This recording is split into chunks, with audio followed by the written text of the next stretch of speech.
ఏ foods తీసుకుంటే మనం ఈ పెయిన్స్ని తగ్గించడానికి ఎక్కువ బెటర్గా ఉంటుంది. ఒకటే ఇన్ఫ్లమేషన్ రేట్ పెరుగుతుంది. అంటే ఏమవుతుంది, ఎక్కడైనా వాపులు ఇవి పెరుగుతుంటాయి. మనం తీసుకునే ఆహార పదార్థాల్లో ఇన్ఫ్లమేషన్ తగ్గించే ఫుడ్స్ మనం తీసుకోవాలి. అప్పుడు ఇన్ఫ్లమేషన్ రేట్ తక్కువ. సో ఇన్ఫ్లమేషన్ తగ్గించే ఫుడ్స్లో మనం టాప్ 4 ఫుడ్స్లో మనం మాట్లాడుకుంటే నెంబర్ 1 పసుపు. మనందరికీ తెలిసింది, కానీ పసుపు వాడటం చాలా తక్కువ. చాలా చిటికెడు రంగు కోసం వాడుతూ ఉంటాం, లేదా అదేదో టేస్ట్ కోసం వాడుతూ ఉంటాం. సో మనకు అందుకే పూర్వీకులు మన వాళ్ళు ఏం చేసేవారంటే ఎవ్రీ వీక్ పులిహార చేసేవాళ్ళు, లేదా పసుపు కొమ్ములు పులుసు అని చేసేవాళ్ళు.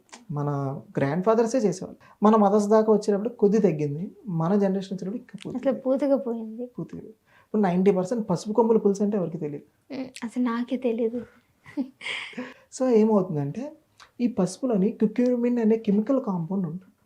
ఇది ఏమవుతుందంటే బాడీలో ఎక్కడైతే ఇన్ఫ్లమేషన్ ఎక్కువగా ఉంటుందో, అంటే వాపుకు సంబంధించింది ఎక్కడైతే ఎక్కువగా ఉంటుందో ఆ ఇన్ఫ్లమేషన్ రేట్ని తగ్గిస్తుంది. అంటే మన బాడీలో ఏదైనా ఇన్ఫ్లమేషన్ రేట్ జరుగుతున్నప్పుడు కాక్సీ ఎంజైమ్ అనే కెమికల్ రియాక్షన్స్ అన్నీ జరుగుతుంటాయి.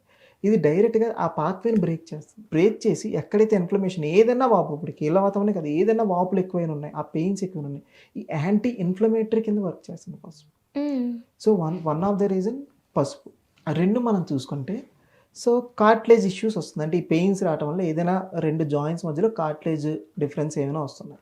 సో కార్ట్లేజ్కి సంబంధించిన ఫుడ్స్ మనం చూసుకుంటే సల్ఫర్ రిచ్ ఫుడ్స్. అంటే ఏదైనా మనం పెయిన్ తగ్గించాలంటే సల్ఫర్ ఎక్కువగా ఉన్న ఫుడ్స్ ఆహార పదార్థాల్లో ఏమున్నాయి. సో ఉల్లిపాయ, మనకు తెలిసిన దాంట్లో చూసుకుంటే ఉల్లిపాయలో సల్ఫర్ ఎక్కువగా ఉంటుంది, పెప్పర్లో ఎక్కువ ఉంటుంది.